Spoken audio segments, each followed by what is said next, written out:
Mayor Carnevale, we're ready when you are.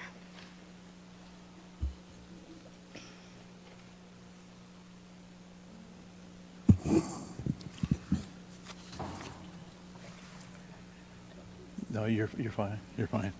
Good evening. I would like to call the March 13th, 2024 City Council meeting to order. And we have the Pledge of Allegiance, and please remain standing for the reflection. Please join me for the Pledge of Allegiance. I pledge allegiance to the flag of the United States of America and to the republic for which it stands, one nation, under God, indivisible, with liberty and justice for all. And let us observe a moment of silence for those individuals who died in a tragic fire this week at the Elks Lodge in Cathedral City, and special thoughts of gratitude for the efforts of our first responders.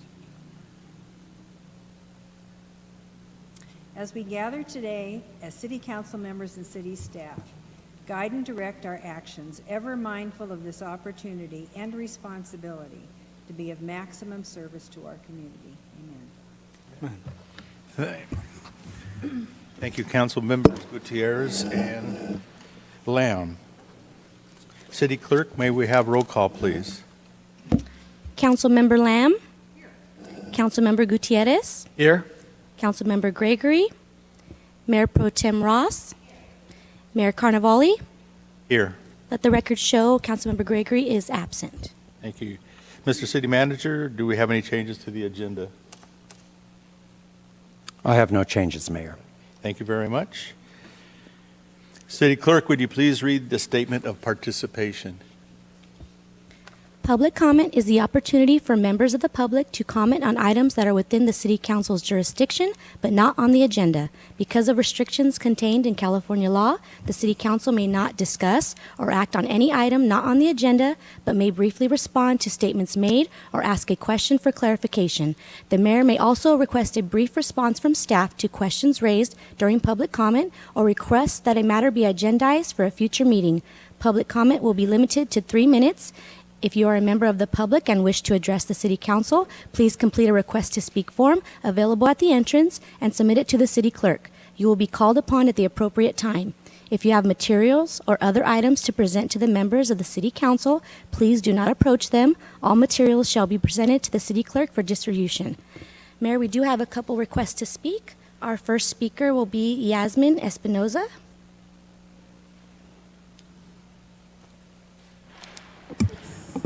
Good evening, Mayor, City Council, Police Chief. I see our fire captain's not here tonight. Charles, our City Manager, and Assistant City Manager and staff, thank you. The reason I'm here this evening, I'm a member and a resident of 69020 East Palm Canyon. That's a Transview Mobile Home Park. I moved there, it'll be 5 years in July. It's a senior park. It contains over 224 units and 12 brick homes. It has historical value and the fact that it was used for an Army base at one time.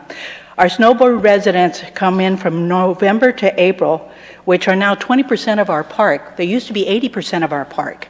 It has shifted since the pandemic, and there's more full-time residents.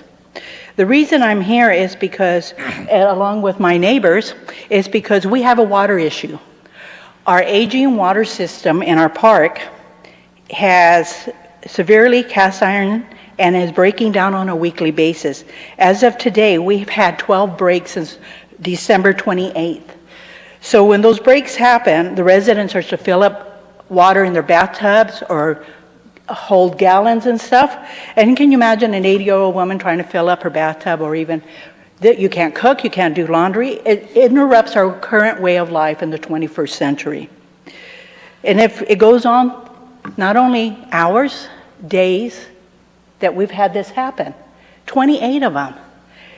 That's not even counting what we can count for last year that it happened. It's because the residency now is full-time and 80% of the park, we're having more breakdowns happen. The handicapped, the elderly, and the sick have difficult times during this, and we're all neighborly breaking in and helping each other as much as possible. Our office manager kind, and our managers and our maintenance person are real good about getting water in our clubhouse for us. Sometimes if it's a break that happens that we get home from work and we don't have time to hold this water, we have to get it out of the swimming pool for our toilets. We're in the 21st century. So, in such occasion, the water ran for 2 to 3 weeks. It ran down the street into a storm drain. We had a fire captain come out because we had a break at night. The water was gushing up more than 3 feet off the ground. They came out, they tried 3 times to shut off that water valve, and they couldn't. They had to turn off the park water for all night and the next day and the next day. We didn't get that much warning on some of these. Our park manager sends out a notification letting us know that the water's going to go off, and will keep us updated. Sometimes it's hours, sometimes it's days. So this is what we're living under right now as a senior community at Tramview. Our manager has her hands tied. We're under Star Management, and from what I understand, the Crosley family has this property. Part of it is Indian land and part of it is not. So the reason we're coming and bringing this to your attention, that it's put on record that we are starting to make noise about this, to make paperwork, and we'll have other residents that will talk to you about what we're doing. The fire last week in our mobile home park on Eisenhower Street killed a pet bulldog, a pet pug, and the people were at work. So when they got notified to come home, we had a fire in our park and one of the units burned down. But what scares me more than anything else is that this was 2 days after that wind. This was a week after the water had been turned off. If any of those other 2 elements had happened, we wouldn't be talking here today. We'd be with the Red Cross. Because it is scary now. We live in a fear of the wind and the water being shut off. Our water hydrants in our park couldn't even keep up with the mobile home fire. They had to go across Perez Street and hook up to put the fire out in our park. So not only is our Ma'am, park... Miss, I've allowed you to go a minute over. If you could just sum it up real quick in 10 Okay. seconds, and we can allow someone else. This is hard for me to do. I know your passion. I feel it, but to be fair. Thank you, Mayor. Sure. Basically, we're bringing this attention to you and our residents, and I hope you listen and help us out and what agencies to direct this to. Thank you.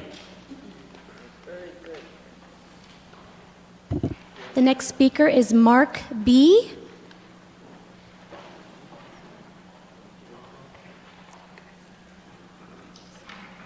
And sir, if you can state your full name for the record. Mark Batchelder. I'm a resident at 7 Garfield. I wrote a letter, or I called the Department of Housing and Community Development. This letter is dated December 28th, and I called here first before I called them, and whoever I spoke to on the phone said, it's not our jurisdiction, the water issue. And so I did call this agency in Sacramento.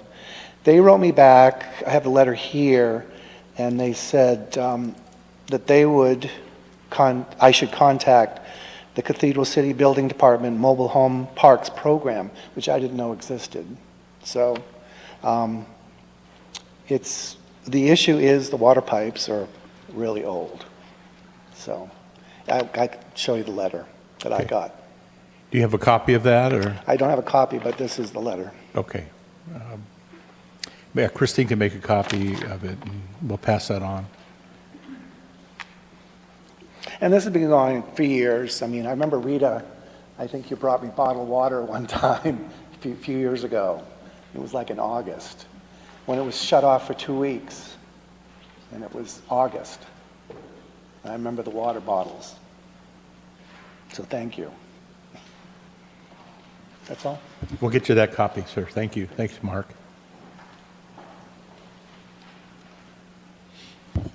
The next speaker is Tony Sanfrantello.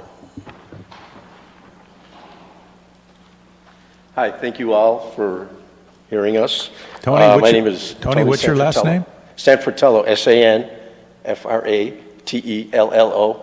I'm used to spelling it, as most people don't get it. I also live at Tramview, and I just want to let you know that the residents of Tramview have sent a letter to the landowners regarding our concerns at the park, which includes health, safety, and security.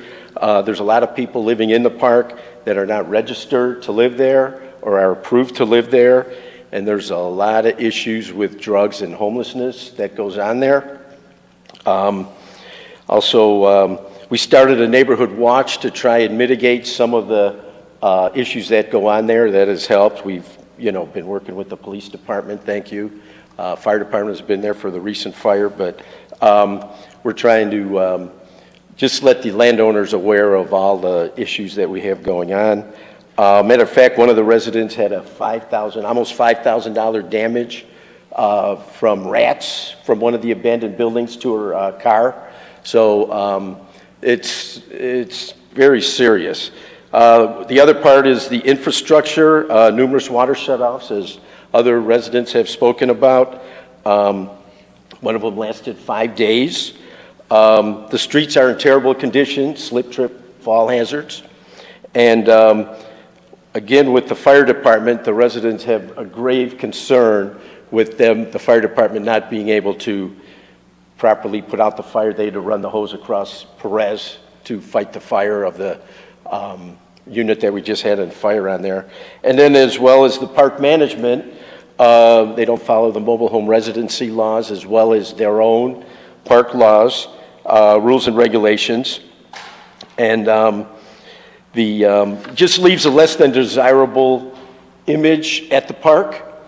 And if someone were to be selling their property at Eisenhower, they would, prospective buyers would drive by Ike's Place and see the broken up tree and big tree limb from the storm from a while back, the junk around 15 Eisenhower, the trailer that's burnt up, and the house that's boarded up from the abandoned properties there.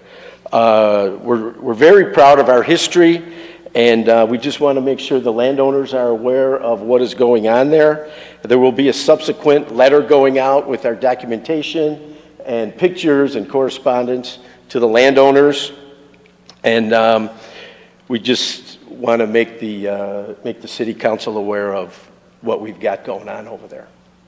So thank you very much. We appreciate your time. All right. Thank you, Tony. One thing I know I can help you with now, Commander Sanchez, if you can give him your information about the homeless. We already talked. You've talked that? Okay, so you're on that.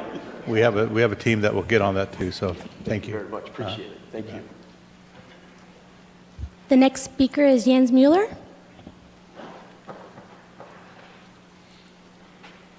Jens Mueller, Cathedral City, M-U-E-L-L-E-R.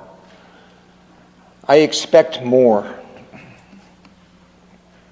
I expect more from our city. $26 million in wages we pay to our staff.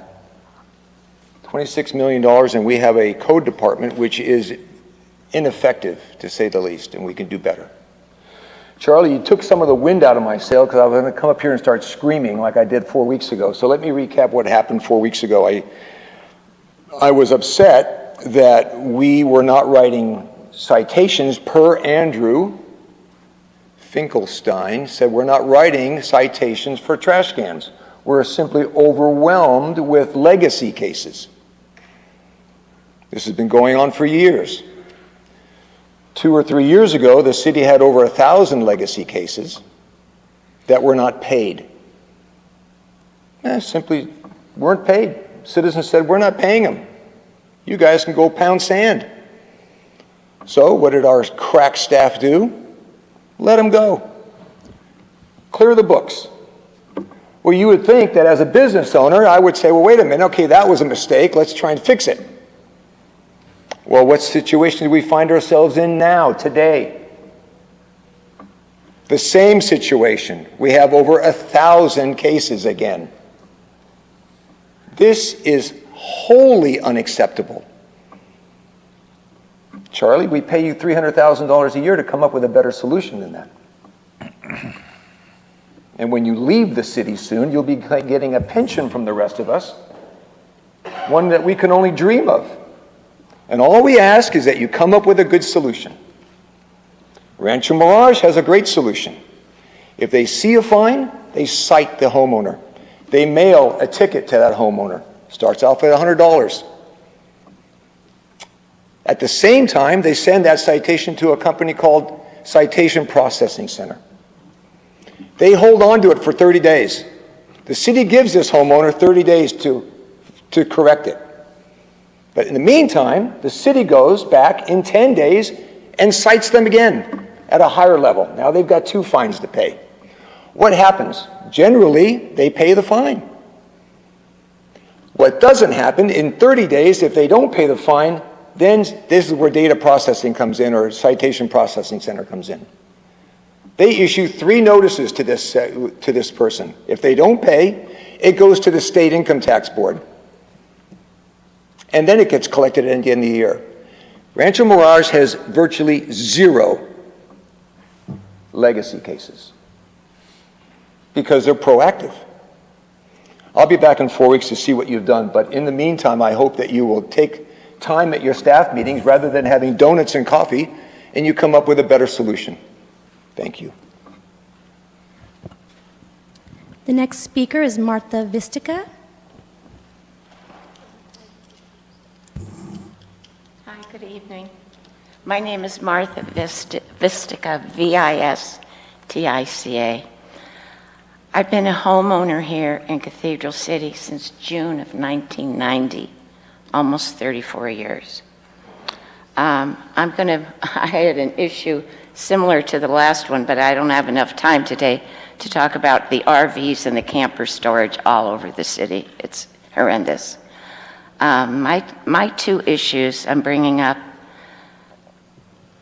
regard noise. The one, as long as I've lived here, allowing deafening outdoor parties to continue year after year, mainly on Friday and Saturday nights, but also weekdays. The perpetrators that do this, they feel entitled to celebrate with outdoor live bands, screaming, yelling, singing, and they add microphones to the whole. I can hear it, and it travels for miles. I hear it every weekend. I've recorded some of these. The minimum decibel level is 105. The World Health Organization states 105 decibel level is enough to cause deafness in less than 15 minutes. And this is allowed to continue week after week. While on the topic of noise, last year's 4th of July was a nightmare again. It's almost April. We only have 3 months now to put together something that's going to work this year, because nothing's really worked too well. We had a brief improvement a couple years ago, but that was short-lived. The main issue is this. This is what drives everybody nuts, and it is deafening. I can't tell you how tormenting it is. I live in an area, one of the worst areas, is between Landau and Date Palm and McCallum and 30th. And all evening, pickup trucks drive around, setting off flashbangs and commercial fireworks. I feel like a broken record. I'm using this. I feel like a broken record because I come year after year begging people for help. There's no reason why we can't use a drone this year. It's the only thing that's going to stop these pickup trucks from speeding around the city, setting off commercial fireworks with impunity and also flashbangs right outside your front door. I've been rescuing dogs. I have rescued dogs. I've been rescuing dogs for 44 years. It causes permanent damage to their hearing system, as well as it can hurt my hearing system also. I don't want to hear excuses this year why we can't use a drone. Just give me 10 more seconds. I know we all know definitions, Einstein's definition of insanity. It's doing the same thing over and over, expecting different results. Well, calling the police, these people are long gone. We are way overdue for the use of a drone. I've discussed this with Ernesto Gutierrez at great length in the past. It's time to start doing something new. We need a new tactic that'll work. I don't want to hear excuses why we can't use drones. It's the only thing that's going to stop these vehicles from raising hell all night long, driving through the city where the cops don't have a chance at getting them. Thank you. The next speaker is Thomas Moen.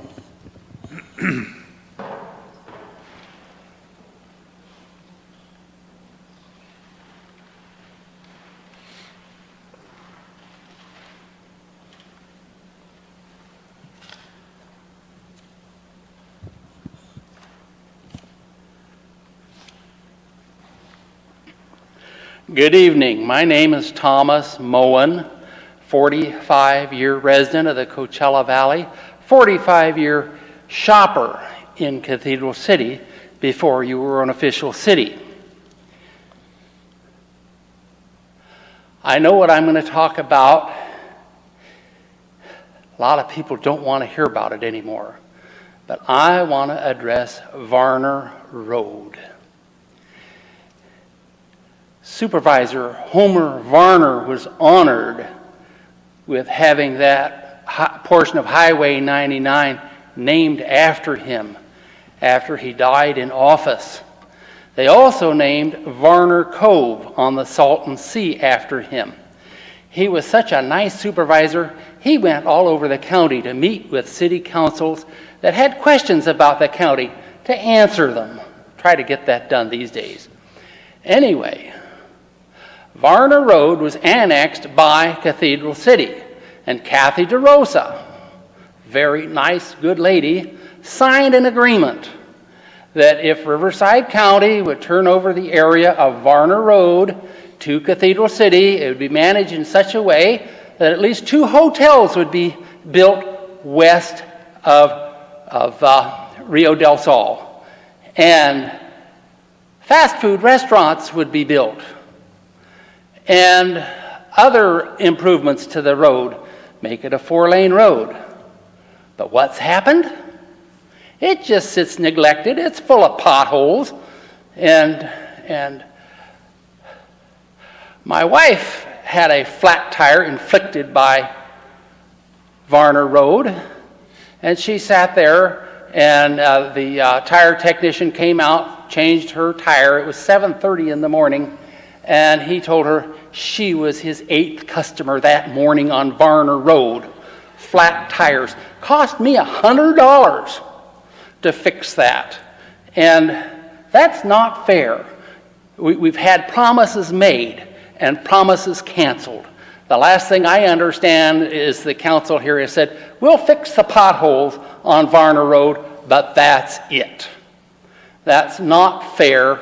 That's not good for business. Cathedral City has good roads so many places. You shouldn't be noted for having the worst road in Riverside County, and you shouldn't continue to name it after Homer Varner, who was a wonderful representative representing the 4th District County Supervisor. And that's what I'd like to ask you. Please, let's do something about Varner Road. Thank you very much for letting me address you. Thomas, thank you very much, and I'm going to let the Mayor Pro Tem just talk for a couple of minutes, or a couple seconds, if you don't mind, because this whole council, especially Mayor Pro Tem Ross, is working on that project. Thank you. She's, go ahead. It's true, and actually, I'm going to come to John Corrella, our engineer. Can you take a minute with this gentleman? On Varner Road? I really appreciate it. John knows more about Varner Road than I think Mr. Varner did. So, and there's a lot going on from our legislators to local funds as well. And thank you all very much. Thank you, Mayor Pro Tem. The next speaker is Dolly Moen.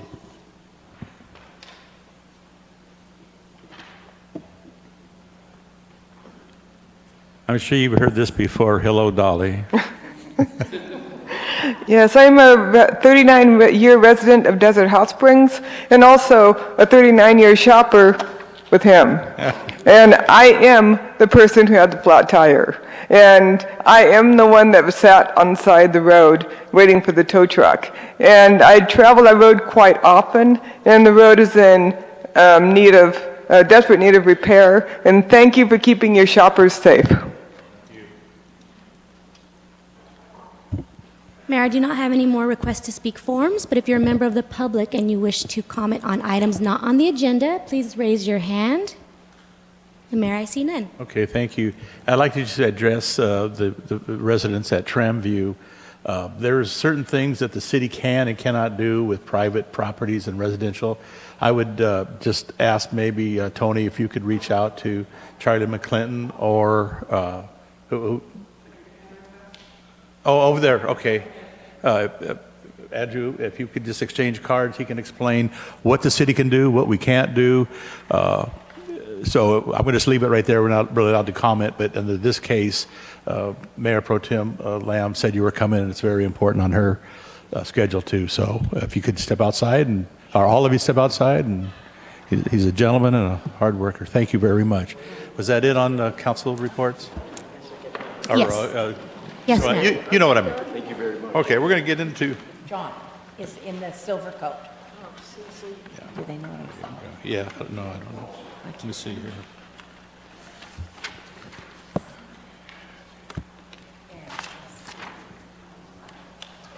Okay, we're going to move on to council reports, and we're going to start with Council Member Lamb.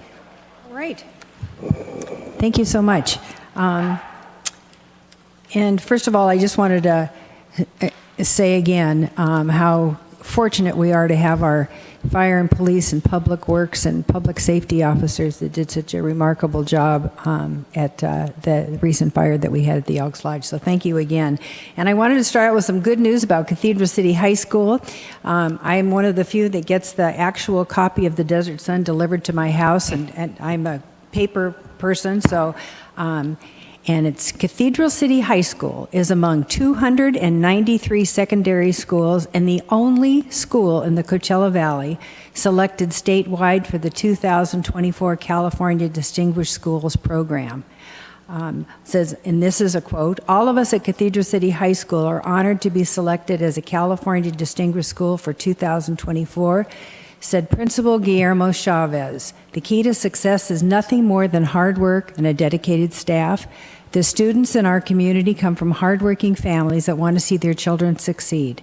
And I had the great good fortune in my background as an educator to be on a distinguished school team that went to visit sites that had applied for distinguished school recognition. And it is tough criterion, and so applause to Cathedral City High School. It's a remarkable and wonderful accomplishment. Most of us had an opportunity, all of us had an opportunity to attend College of the Desert's State of the College of the Desert presentation. Laura Hope is the interim president, and she did a remarkable job, and it was right here at our very own Toyota dealership in Cathedral City.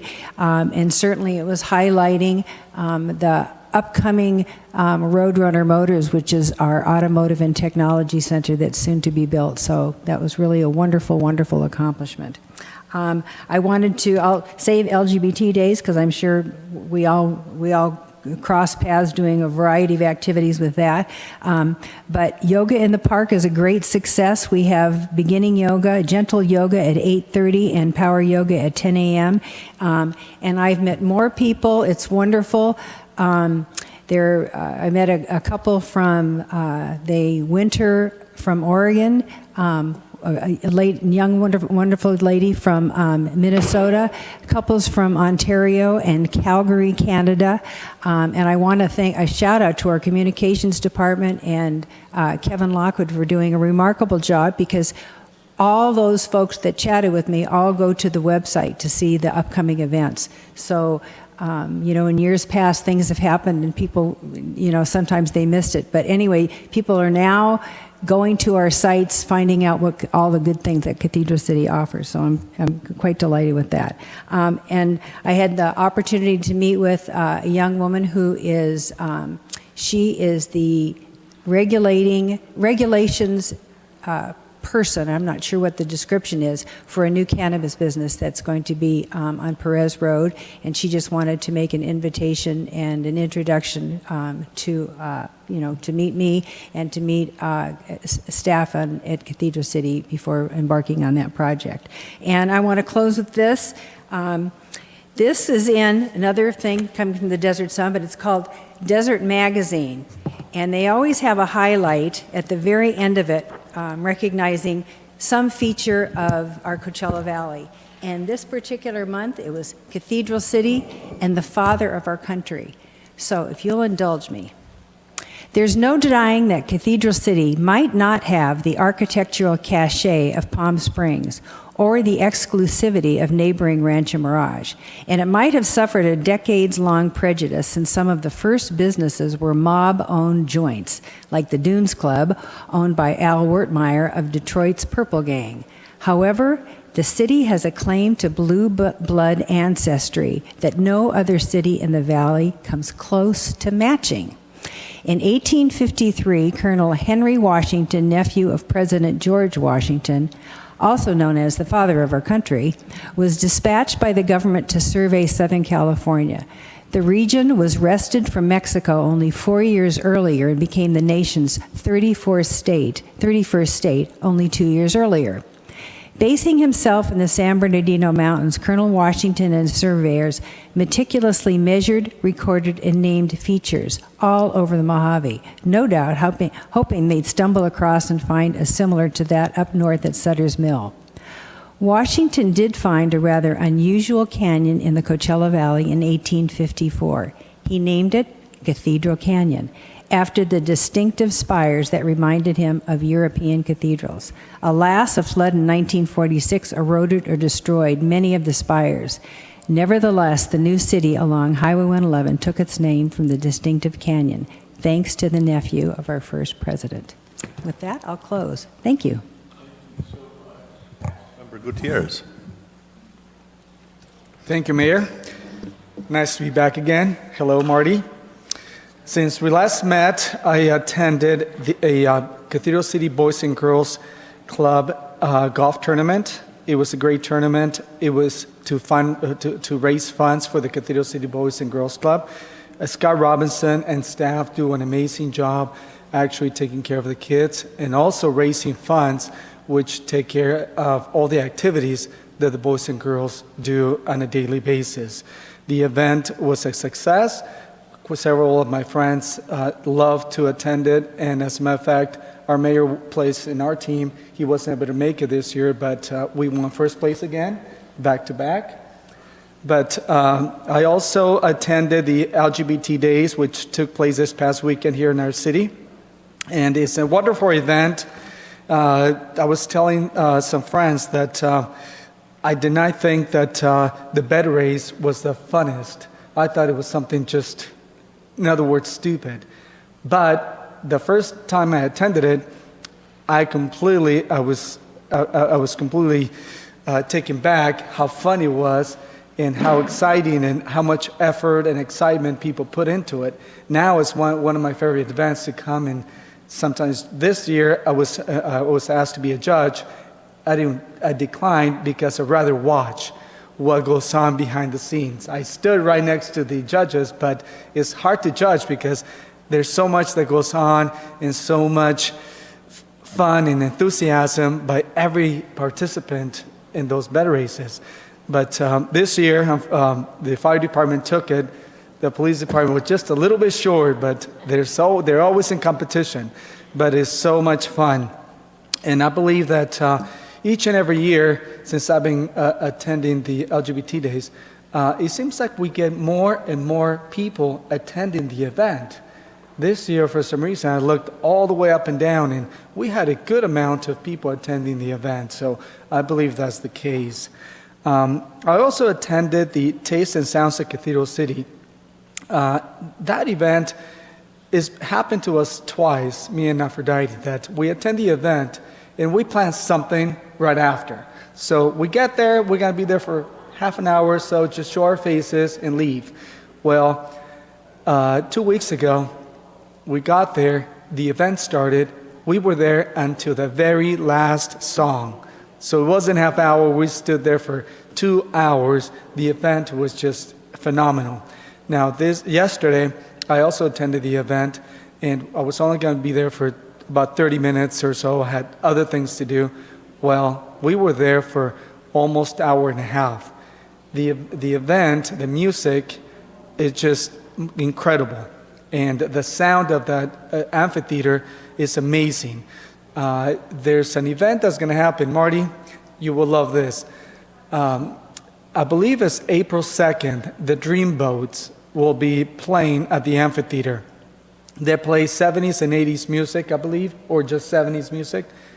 They're unbelievable. It's something that every Cathedral City resident must actually come and see and listen to. You will stay there for the entire 2 hours. It's a free event, and everyone will enjoy it. I'm looking forward to it. Mr. City Manager, just one clarification. I'm not quite sure that it's posted that the Dreamboats will be playing April 2nd, but it was mentioned last night that it was actually March 26th. If we can have that clarification to make sure that people show up. Every single event has been so much fun, but the Dreamboats is absolutely incredible. Now, moving on from that, I also I had a meeting with our city manager and assistant city manager to discuss tonight's agenda. And like I mentioned before in the past, we also discuss other issues that arise. And I also received several phone calls from residents regarding code enforcement, regarding illegal food vendors, RV parking and blocking. As a matter of fact, I'm going to contact our chief here that we have a constant RV that is a little too long, and when they park in the driveway, it actually covers the sidewalk, so people cannot walk through the sidewalk.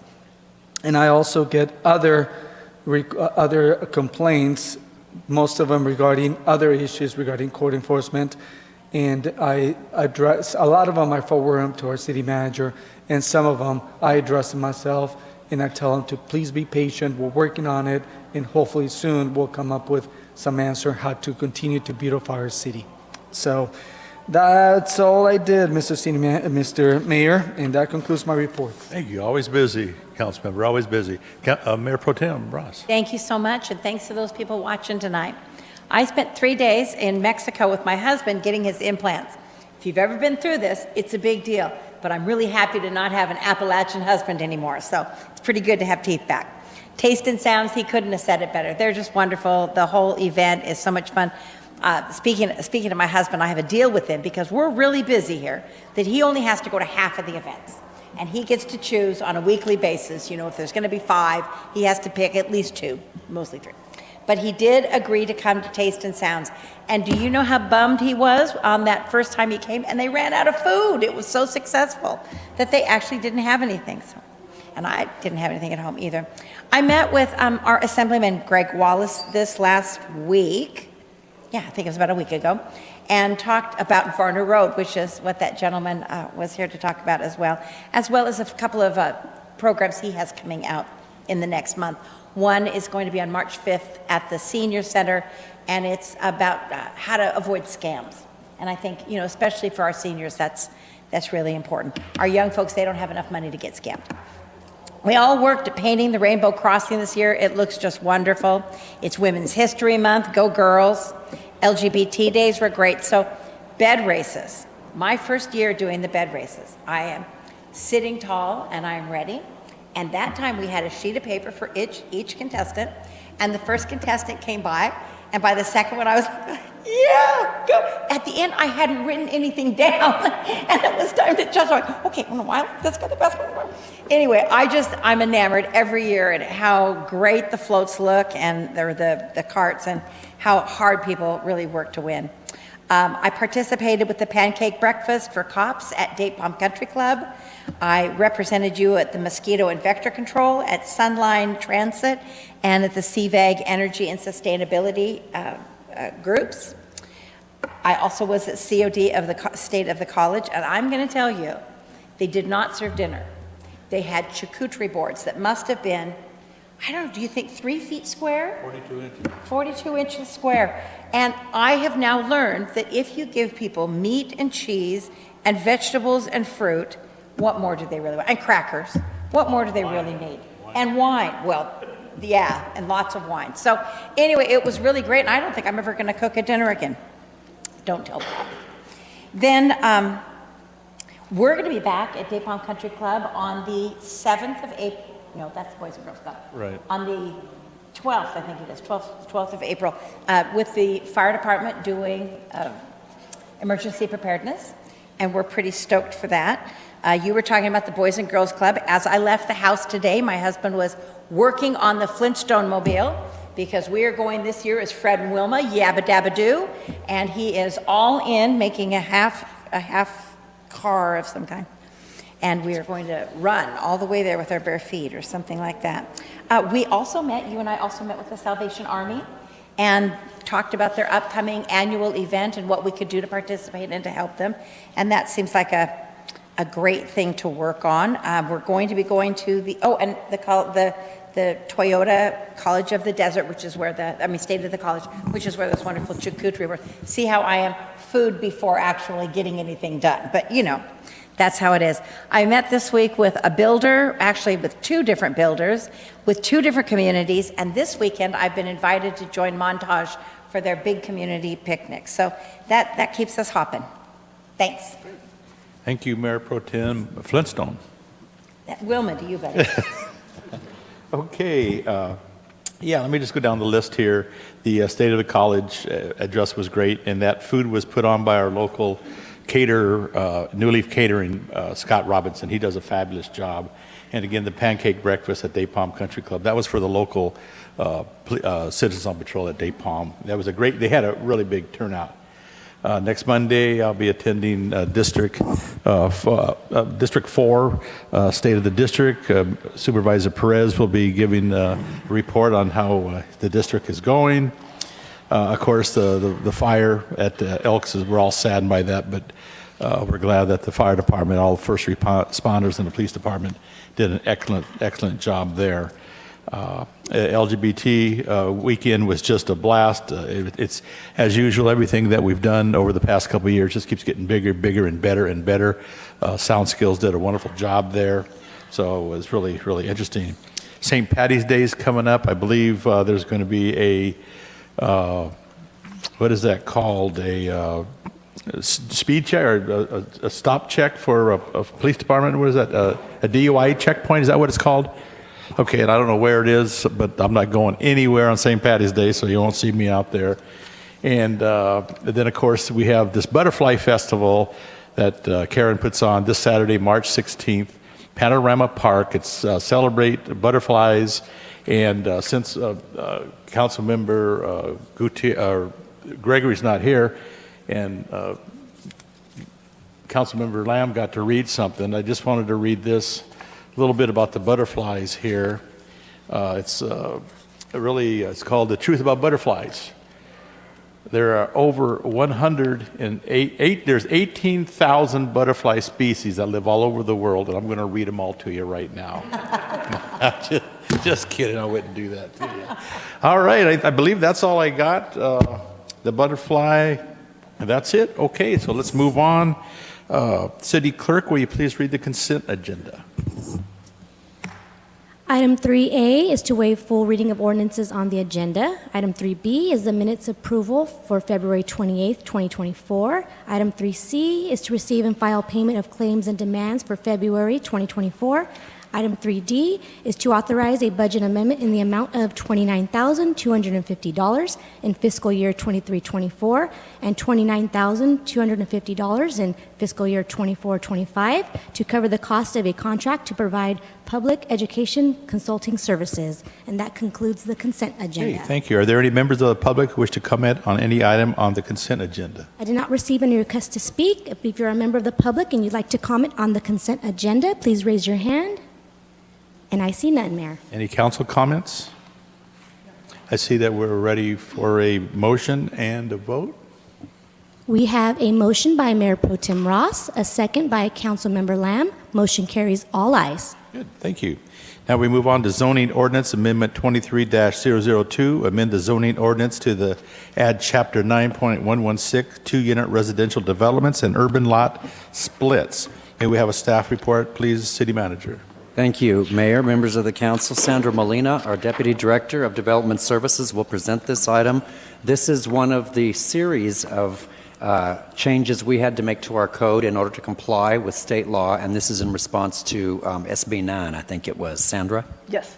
Thank you, City Manager. Good evening, Mayor, members of the City Council. As indicated by the City Manager, this is, again, ordinance to our municipal code in response to legislation adopted by the legislature. So SB 9 is a Senate bill that is intended to increase our housing supply, creating modestly priced starter homes. And what it does is basically mandates that in our single-family zones that we need to allow for the development of a two-unit housing development, which allows up to 2 primary dwelling units and potentially ADUs and junior ADUs, and urban lot splits of existing lots of record within those districts. It also requires us to establish objective development, design, and subdivision standards. And also, a particular note, this is all ministerial, so it doesn't go before the Planning Commission, doesn't go before the City Council. It would be approved at a staff level. So there are limitations, however. So existing properties that have environmental constraints or are deed restricted in some fashion would have some limitations put upon them. This is a very simple chart that identifies an existing lot right now today in an R1 zone could have a primary unit, an accessory dwelling unit, and a junior accessory dwelling unit. Under the 2-unit development, there's various combinations of primary units, ADUs, and junior ADUs, but the net result is potentially up to 4 units on a single lot. Under an urban lot split, that same lot could be subdivided into 2 lots, and each lot could have up to 2 primary dwelling units on it. This is merely a graphic showing the different type of developments that could occur regarding an urban lot split. So duplexes with 2 ADUs or 2 single-family homes and 1 ADU, different variations. On an urban lot split where you actually take the property and make it 2, you could have a duplex on each lot, or you could have a duplex on 1 lot and 2 single-family dwellings. So there's different combinations of what could occur. Sandra, can I ask a quick question? I might have passed this up. What is a standard lot size? Does that regulate what you can put on this lot? So the R1 zone, the smallest R1 zone lot is 7,200 square feet. That's the standard. But in the residential estate zone district, the lots are larger than 7,200 square feet. Thank you. And may I have a clarification too, please? So on the split lots, you show the opportunity to have 2 duplexes or a duplex and 2 single families. Can you have 4 single families on a lot split? Yes. 2-story. I thought you could, yeah. Yes. Thank you. So there are occupancy restrictions resulting from either the 2-unit housing development or the urban lot split, such as you have to record a deed against the properties to let subsequent owners know that they were formed based upon this law. It does not allow short-term rental. You can't have a non-residential use. And there are some occupancy restrictions. For instance, on an urban lot split, the owner would have to live on one of those units for a minimum of 3 years, and they sign an affidavit to that effect, which we would review up front. On the urban lot split, this is just different configurations, but the point on this is that of the original, at least 1 lot has to be at least 40% of the original lot size. And so here you have a 50-50 split. If a flag lot was being proposed, you could have a 60-40 split. We are limited. We cannot allow street frontage improvements. But we also do not allow an urban lot split to occur on a lot that was previously split under these urban lot split provisions. So there are a little bit of limitations on that. And I wanted to, Sandra, thank you so much. This particular slide, it says property owner occupancy, minimum 3 years. So it's development services that monitors the 3 years. In other words, you mentioned something about an affidavit. That they sign, that they say that Yes. they're gonna be there? Okay. Yes. But you're the person that monitors that, your department. So on an urban lot split, yes, it would come through the planning department. We would process it ministerially. We would get the affidavit from the owner that they're going to live there for a minimum of 3 years. Okay, and how would you know that they're not? It's Kind of a, we would require the affidavit. It is somewhat of an honor system. It's not as restrictive as going to short-term rentals where we check occupancy and do those Okay. inspection checks. We don't do that on okay, this. okay, thank you. So we do have objective development standards. Now, these standards are on 2-unit development proposals. And so we check the zoning district, the number of dwelling units that would be allowed. Units can be at least 800 square feet. They could be smaller. It's going to be dictated by the size of the lot. On the right-hand side, there's the lot coverage limitations and the setbacks that would apply to a 2-unit development project. The only caveat on that is that when an ADU is proposed with one of these projects, different regulations come into play for ADUs, and so there's a little bit more flexibility. So our responsibility on our end is identifying what's being proposed and which regulations to apply. But this would be for a straight 2-unit development. And I had a question about the setback, because it said side and rear 4 feet, which is, what is the regular setback? What is the, right, as it stands now? So using a typical R1 lot, which is 7,200 square feet in size, it has a lot width. If the lot width is 60 feet or less, your side yard setbacks are 5 and 5. Okay. If you're greater than that, then it's 5 and 10. Okay, so that, potentially, it could be 8 feet, you know, if there's 4 on this side and 4 on that side. Is that, is that enough for emergency vehicles if something happened? You know, could they, so I just read that and I thought, Yeah. Okay. That is, these setbacks for side and rear are straight out of state law. Okay, Yeah. thank you. And may I follow up just with one question? So it says that parking is 0 to 1 space. How full does the lot have to be before they can just have street parking? Well, we're going to fall back into what the state, so the state, even so they say we have to have objective design standards, we also have to abide by what the state requirements are, and they say that based upon certain circumstances, we can't require any parking spaces, and so by default, the designer of the property would design additional parking provisions or not, and they're not required to, and by default, they would be in the street. And is there any requirement for sidewalks? So under the urban lot split, under these provisions, we are not allowed to ask for street improvements. That's what I thought as well. So you'll have, most likely, people just parking on kind of an unimproved street.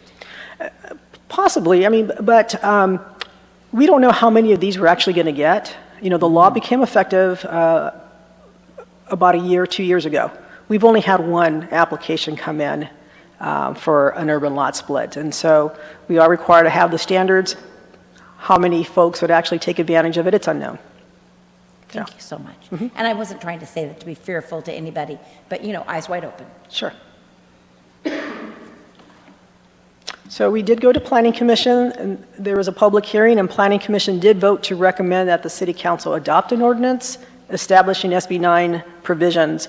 They did have a change in the second bullet. There was a cross out with regard to the unit size. For consistency purposes, when we reviewed that recommendation, we also are proposing to delete 2 other paragraphs under the unit size to just be an internally consistent document.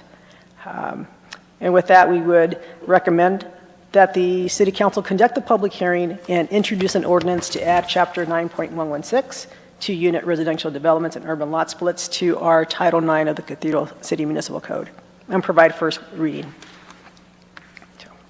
And I am available to respond to any questions. Councilmember Gutierrez. Mr. Mayor, hello, Sandra. Hello. First question is, can the lot split, all the units have separate meters, electric meters, gas meters, water meters? Or does it have to be 1 meter for all 4 units? So that's going to be up to the utility purveyor. and the developer. But the SB 9 regulations is silent on that and doesn't require them to be on separate meters. Oh, okay. Now, you address parking, so basically, is it one vehicle per unit? It is, Yes, 0 to 1. yeah.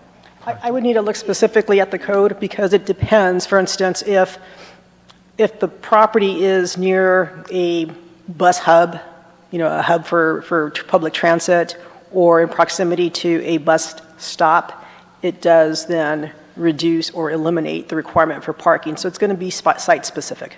Okay.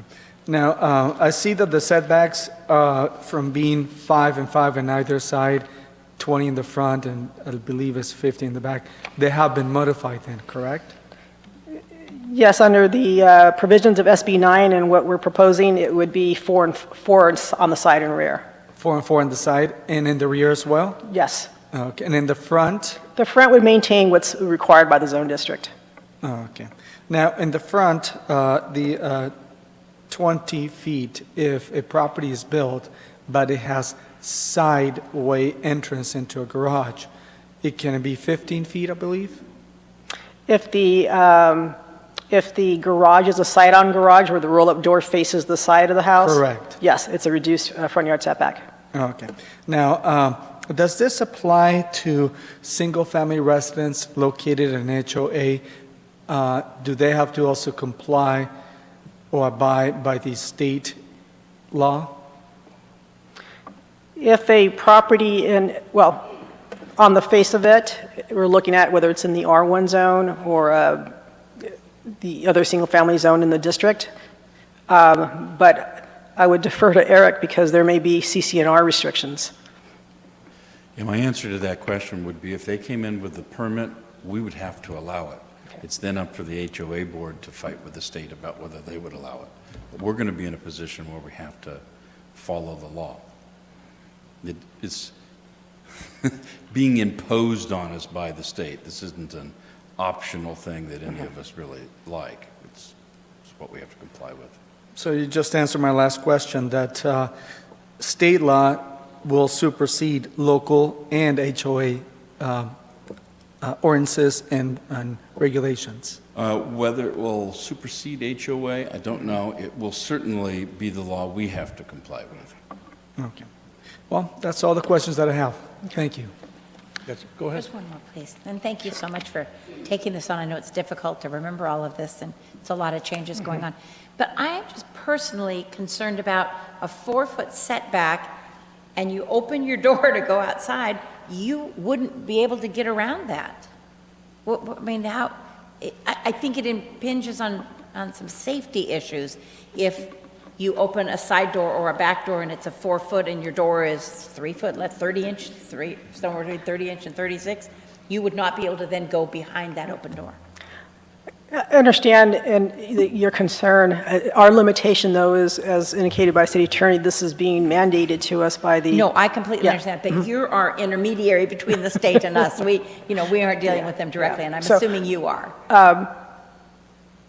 The other thing that factors in here is that the developer, the builder, also wants to provide a product that's going to be livable. And so there's the site constraints, there's the size of the lot, there's usability by the ultimate occupant. And so I think all those things also would factor into the product that ends up coming before us. I certainly hope so. Yeah. I'm also for providing denser housing. I think that's where we're all headed, but certainly not at the expense of safety. Councilman Gutierrez. One more question. I asked that earlier, but if the utility companies do allow to be installed different meters in each property, then the city will allow it as well. The only caveat, Councilmember Gutierrez, and I would need to, as I think about it, I don't know enough about our building code. I have very little about our building code. I'm not sure the building code has a mandate when it comes to separate primary dwelling units.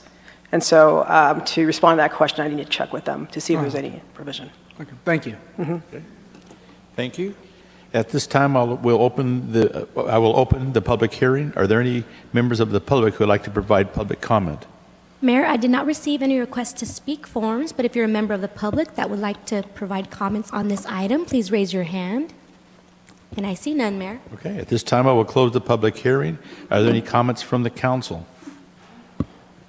None? Okay. Are we ready for a motion?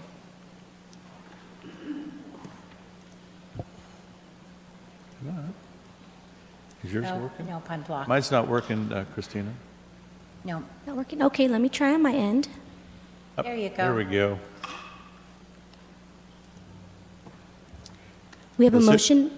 Go ahead. We have a motion by Councilmember Lamb and a second by Mayor Pro Tem Ross. Motion carries all ayes. Great. Would the city clerk please read the title of the ordinance? This is an ordinance of the City Council of the City of Cathedral City, California, adding Chapter 9.116 to Title 9 of the Cathedral City Municipal Code in accordance with Senate Bill 9. Great. Thank you very much. We're going to move on to legislative actions. Community Assistant Grant Review, appointing ad hoc subcommittee. Thank you, Mayor, members of the council. You included in the budget a line item for grants to community nonprofits that provide health and human services to Cathedral City residents. And each year, we set up a process and a schedule on how to process the applications and to grant those awards. And that's what Kevin will go over with you tonight, and then ask you to appoint a subcommittee to review the applications. Thank you, Mr. City Manager. Good evening, Mayor, Mayor Pro Tem, City Council, City staff. As Charlie said, it might seem like just yesterday we did this because we did it in the fall, because we did it after the start of the year, but now we're being proactive and coming to you before the start of the fiscal year so that we can jump on it come 1 July. So as usual, any questions, please feel free. Otherwise, at the end. So this is targeting year 2 of our budget, so it's the same $70,000 that we had in year 1. So we have $70,000 planned for year 2. Just as a recap, this is a combination of the old $30,000 program and the $40,000 approximately that we would have had through the CDBG program that we're now combining it and having it all be an impact to the general fund.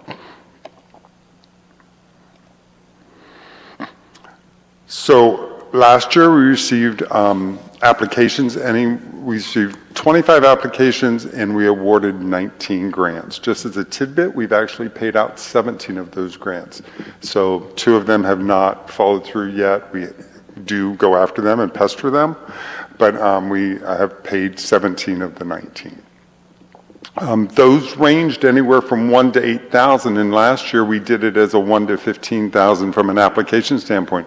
But when you look at 70,000, you think of 15,000, that's kind of tough. So this year we're coming to you with a $1,000 to $10,000 range.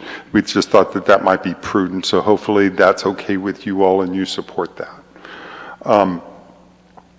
We are advertising it this Friday. It will be and you'll see in the next slide all the various means of advertising it. And we're giving applicants basically a month. So on tax day, we're asking them to have their applications to us by April the 15th. Same as last year's. It will be on our city website. We'll send it to local media, loaded on social media accounts. It will be included on the Discover Cathedral City website, both the grant application program and the notice.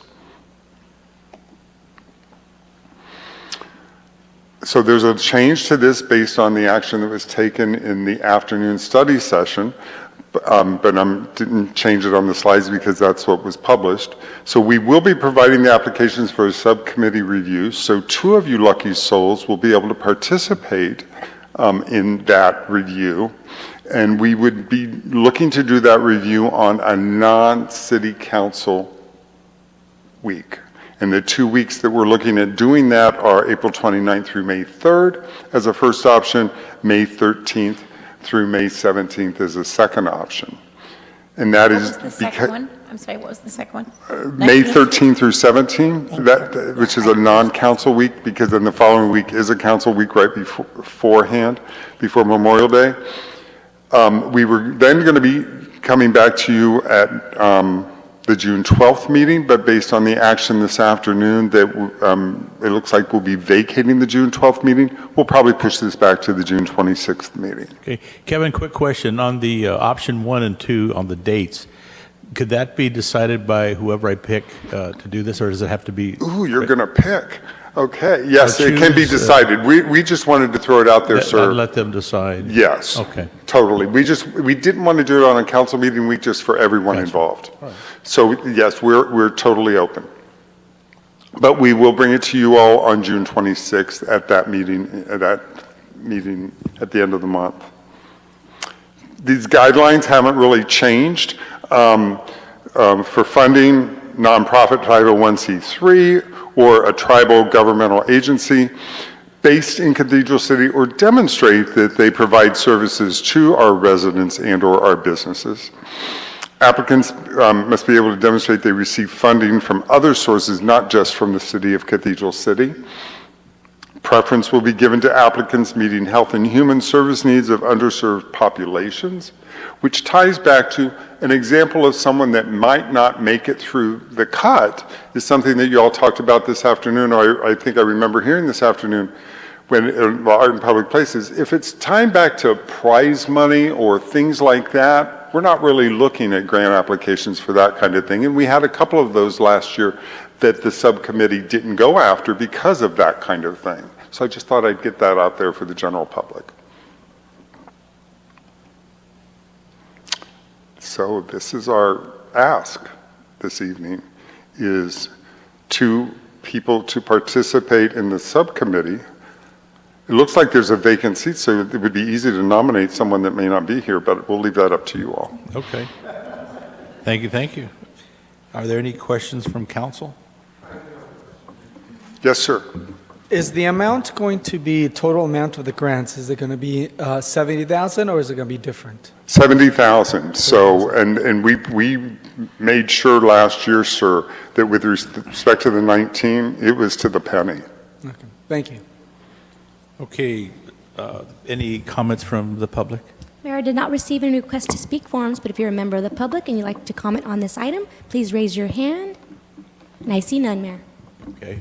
All right, well, let's just move along on this. Mayor Pro Tem and Council Member, Mayor Pro Tem Ross and Council Member Gregory did a very, very good job, and it was really was bestowed to me to choose or ask a couple other council members, but I would like to have Ernesto Gutierrez and Councilmember Lamb, if they would like to do this. Since you did it last year, you did a great job. I appreciate you, but I thought if we could just move it along. I would do it, but I just give the money just to one person, and that couldn't be fair. I can't do that. So if that's then we'll have Councilmember Councilmember Gutierrez and Councilmember Ross. Got it. And what we'll do is I'm sorry, I'm a little mixed up here. And Councilmember Lamb, and then they'll decide what day. So we'll just put out a query email and ask you all based on your calendars, just to give feedback, and you all will be on that email, the 2 of you, and it will be our same folks that participated last year, London Powell and Rick Vogt. They did it last year, or not even a year ago, and they'll be ramrodding it this year too. Okay, thank you. We're ready for a motion, but mine is not working. Anybody else's? I don't think we need a motion, do we? That's a point. Does it have to be voted on? I think it's best if you all make the formal appointment. It's in red here. It says Yes. make a motion. Yes, I think you should. Do you want to do it verbally? Because I don't think these, are they working? Oh, here we go. All right, they're going.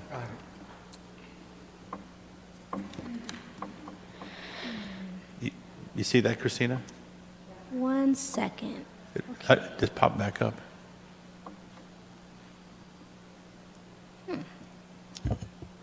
Okay, we are having a system glitch, it looks like.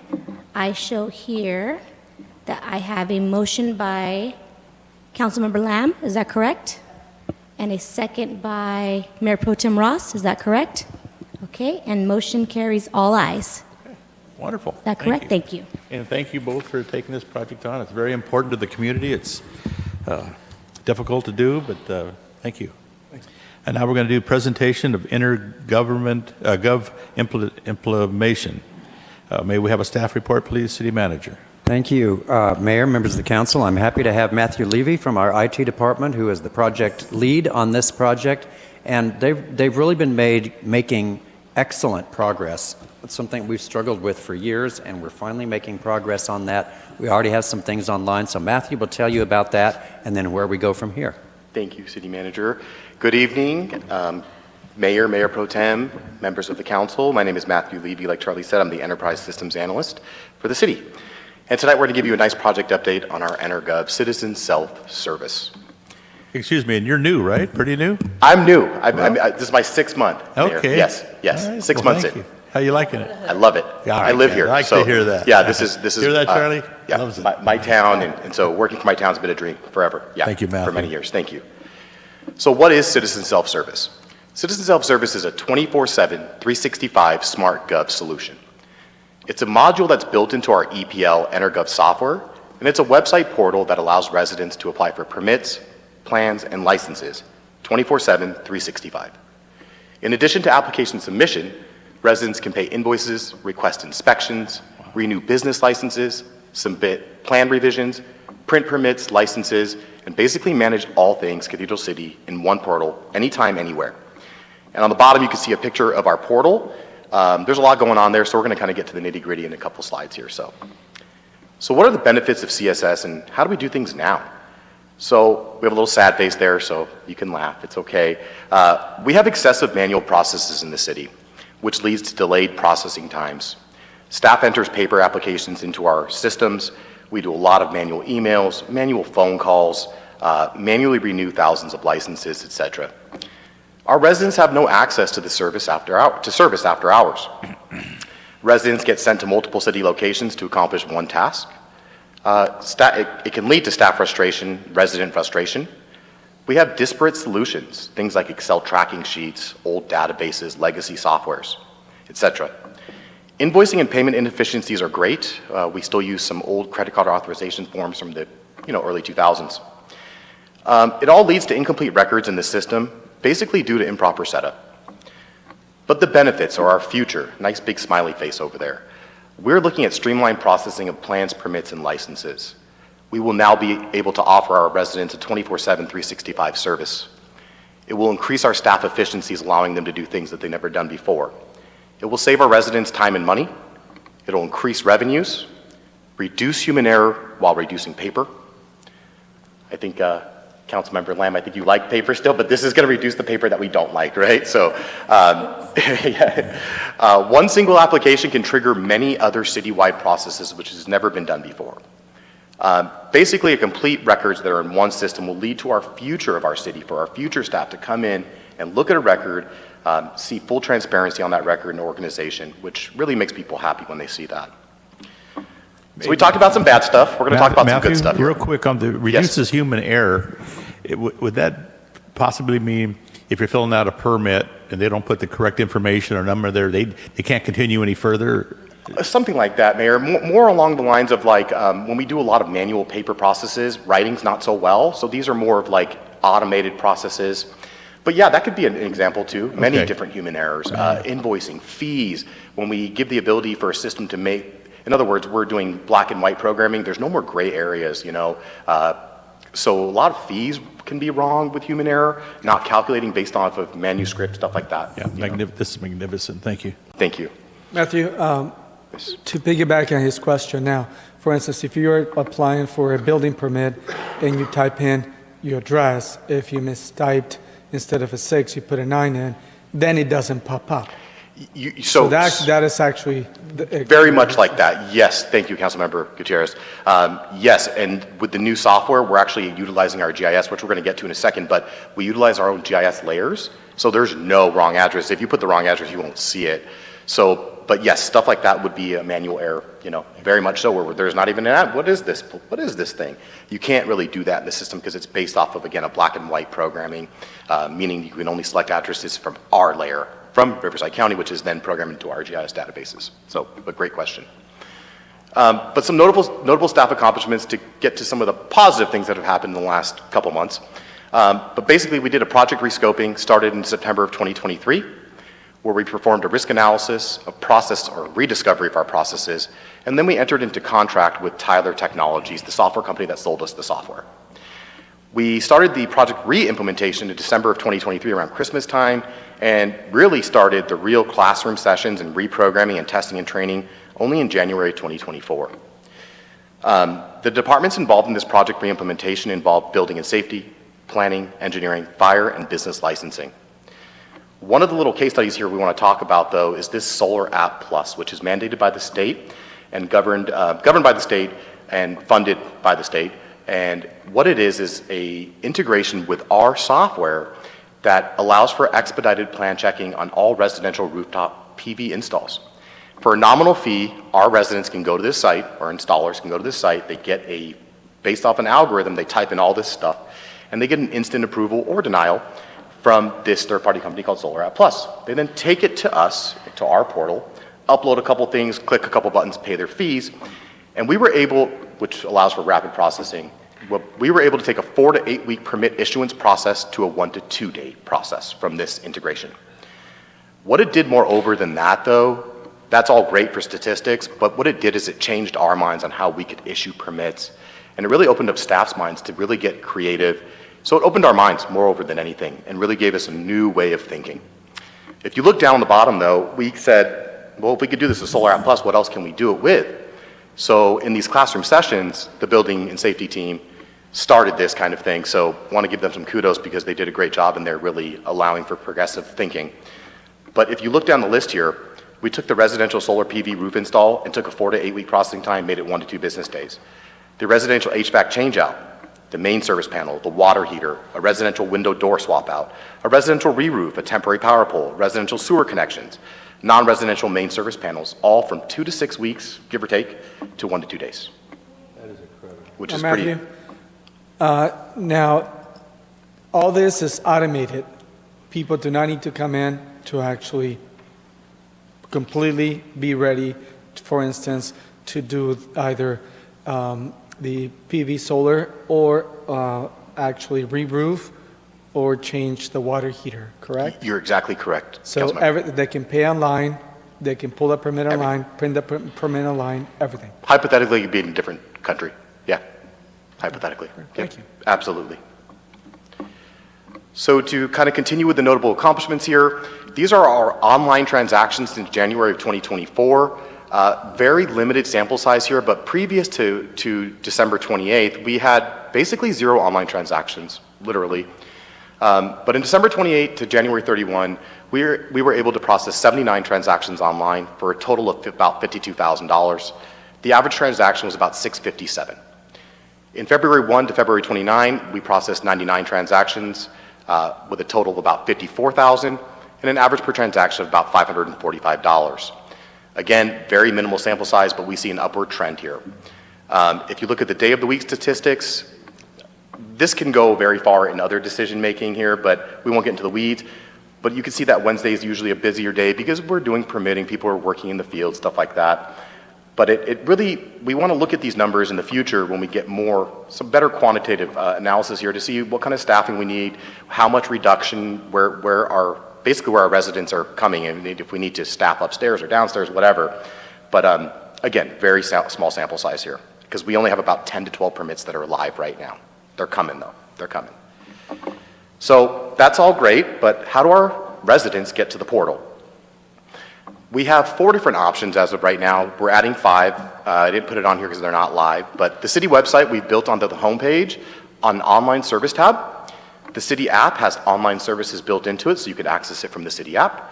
We've also made a short link to verbalize much more rapidly. So if I'm like, hey, go to cathedralcity.gov/CSS, and it'll take you right to the portal. And if you're a young person who likes to scan things with your phone, you'll scan our QR code here, and that'll all take you to the portal.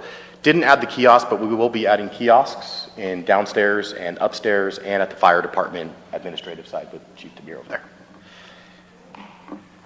Okay, so once our residents get to the portal, it kind of looks like this, and I'll go slow here, but they basically click apply, right? This little blue button right over here, and it pops up and says, hey, you need to sign in to create an account with the City of Cathedral City.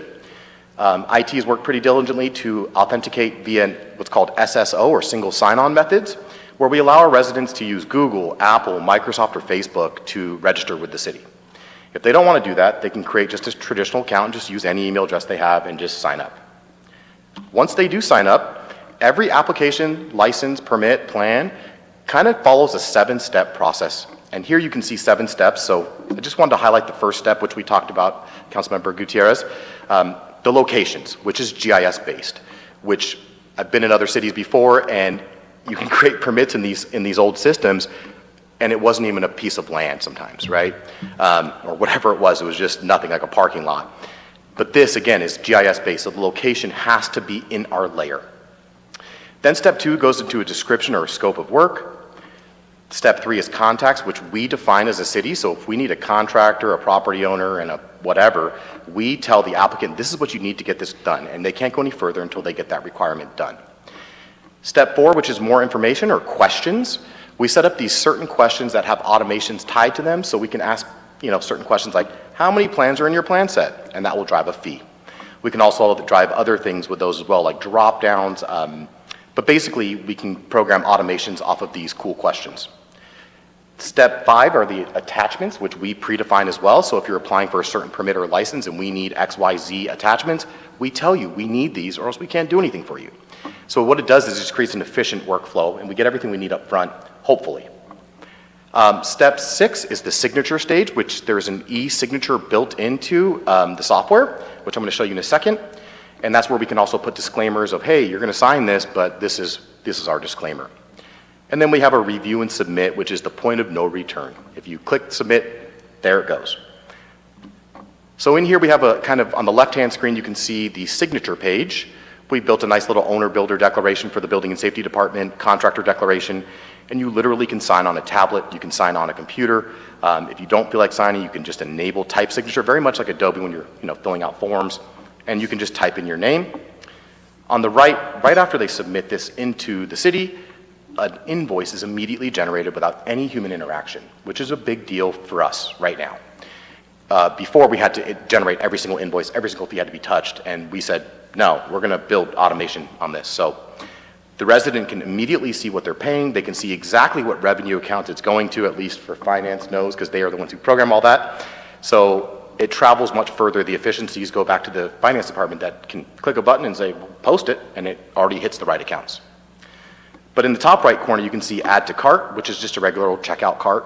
So they can pay for many different things in one swoop. And then a little print button to actually print the invoice if they want some documentation. So what happens after that application is submitted? So the resident is done, completely done after what you just saw.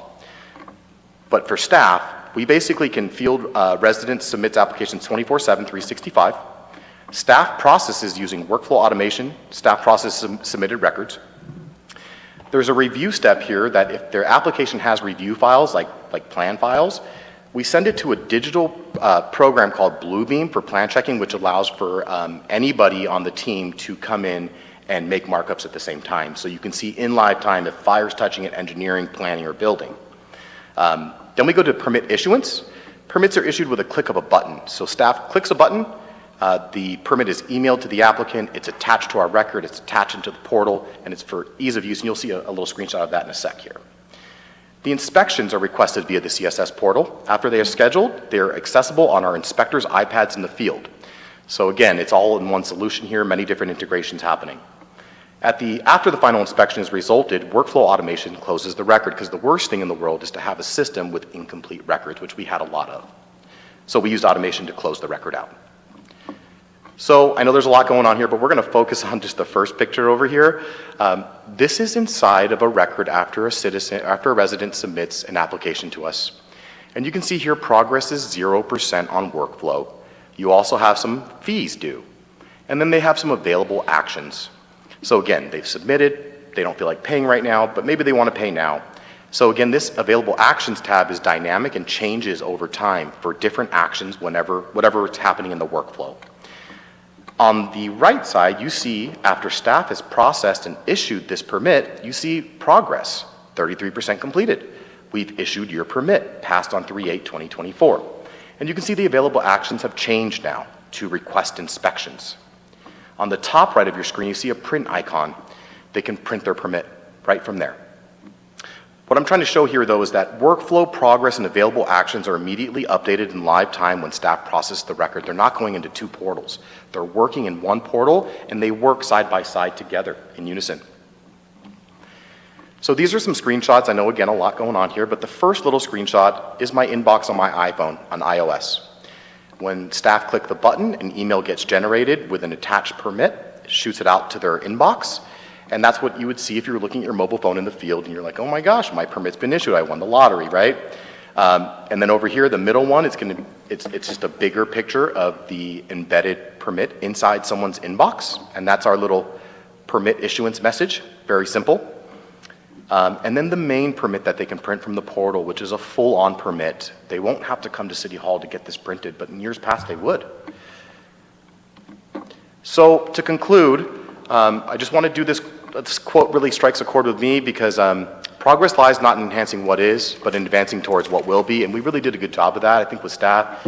Ann's direction's been incredible. All the directors behind me have been awesome to work with. I'm coming from a different city that sometimes it wasn't so easy to do things, so I want to say thank you to our directors and our city manager to empower the staff. But basically, staff continues to work diligently in this Project Reimagination. We currently host six weekly all-day long sessions. It's actually half-day sessions. We do 6 every week, 4 hours each. So Tuesday, Wednesdays, Thursdays, we're locked up in a room doing classroom sessions. Each session has a different department in focus. We are continuing to add online permits, plans, and licenses to our portal each week. We are forming great relationships interdepartmentally as we fix this software and conduct trainings. We anticipate to be around 75 to 85% completed by May 2024. And any questions? Yes. Technical support. If somebody does mess up on their end, like I do all the time, I have to call tech support. What am I doing wrong?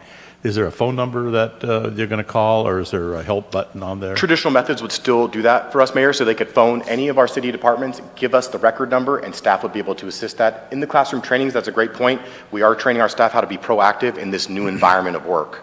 So we are doing a lot of training, but traditional methods, email, phone numbers are on the website. So yes, traditional methods still. Thank you, Matthew. Thank you. Councilmember Gutierrez. Thank you, Mr. Mayor. Now, what methods of payment are able to be utilized? So we're accepting Amex, MasterCard, Visa. I don't think we do Diners Club, Kevin, do we? Discover, yeah, 4. We're looking to enhance that in the future with Apple Pay. Apple Pay, maybe Google Wallet, and some other, not crypto yet, but maybe in the future, I don't know. But what is it? E-check for sure. E-check's going to be a flat fee of $1.95, just straight $1.95. That's all we would charge. It'll be a pass-through fee type thing. But those would be the 5 different methods. So right now, we're still working on a fee for credit card payments. We are working on a fee for credit card payments. That is correct still. Yes. We're in talks with the vendor right now to figure out how we can get that going. But yes, I don't know if you want to. And Councilmember, we're actually going to have an item before you, possibly at the next meeting, to adopt a credit card processing fee. It's not something that we currently have, but and it's currently, those fees are charged, but the city is fully paying for that. So we're going to be bringing an item for you to consider adopting a credit card processing fee. And as Matthew said, that if you have a fairly hefty charge, we wanted to make sure that there were options so you didn't have to pay 2% or 3% fee on top of that. So that's where the e-check comes in, where it's just a flat $1 and some change fee. And so if you had to pay, say, a $10,000 permit fee and didn't want to have the credit card transaction fees, there's options for you as well. Yeah, the only difference that I've seen with agencies that I've worked with in the past is that whenever it's a credit card used, you get a permit immediately. When it's an e-check, you must wait until the check clears. We're going to move a little bit faster than I believe. The e-check technology that we would be implementing would be pretty rapid. It'd be more of like just a quick ACH transfer. I think that typically takes 24 to 48 business hours. But for us, we would see that post. That always works with every credit card transaction, though, Councilmember Gutierrez. Like, we see it posting, but it won't hit our bank account for some days. And that's just pretty typical for most merchant processors. So we kind of take liability there, as any business does. I mean, those charges, especially American Express, can really get you. American Express is the most secure, where they can revoke it. And we would think that we would lose our money at that point or have to go back and try to re-invoice. But we would go immediate issuance on those still because we'd have to accept the payments, Oh, great. Is cash still going to be available? People can come in and pay with cash? Yes, they could. Okay. Now, what other permits will you be working on next? So we're working on a slew of permits. In total, about 140 total. We're working on a lot of, fires in the room. I mean, we have a lot. Engineering's in there. We're working on, I have a list. I could send you a list, though. In the cooker right now, I think we're about to launch a couple more expediteds. Engineering's checking transportation permits. I think we launched those pool drain permits. Fire's working on all of their construction permits. We're almost live there. We did some testing today, which was a great session, Chief. So we're moving quickly. Business licensing, we've rebuilt 9. We have yet to prove it for those are a little bit trickier. So I've had previous experience with business licenses. Those need to be perfectly tested. So the testing is arduous. And so not only are we busting our brains trying to redefine processes, we must test the processes. And that's the hard part because we have to work still, do regular work, not this work. And business licenses are also in the works? In the works. We have completely built them. They're fully ready. We just need to make internal decisions based on how we can move forward with the existing and the new, which is a really complicated process, to say the least. So possibly renewal can easily be implemented. We're hoping, I think the tentative dates, Kevin, we're thinking maybe fiscal year start. We're thinking because then that way we can track a little bit more efficiently and we run on a fiscal year. So we're thinking maybe fiscal year, council member, because I don't want to go too far in the weeds as far as the IT part of it, but we're literally building a parallel system, right? So, because our staff has to work. So I can't touch the current processes in the system that have been in place for 3 years. We literally have to redefine a whole brand new system in the system. I've never done that before in my career. I don't think many people have, period. It's a very difficult task to do that because we can't touch so much on the production side. Okay. Now, We were originally thinking renewals first and then new, but based on this redesign, it may all go together at the same time. great. It may have to, yeah. Based on and that's also our consultant is telling us the same, so. Now, what are we going to do with residents, especially the elderly that are they're not computer savvy and they want to do a re-roof? Define elderly. That is a great question. So what we were thinking as far as IT and management. Someone above 90 years old. Well, we're going to have the kiosk. So sometimes we'll be like, hey, come inside and we can help you. We're going to have online flyers. We're going to have YouTube videos. We're going to have, we already have a lot of this. It's just not online yet.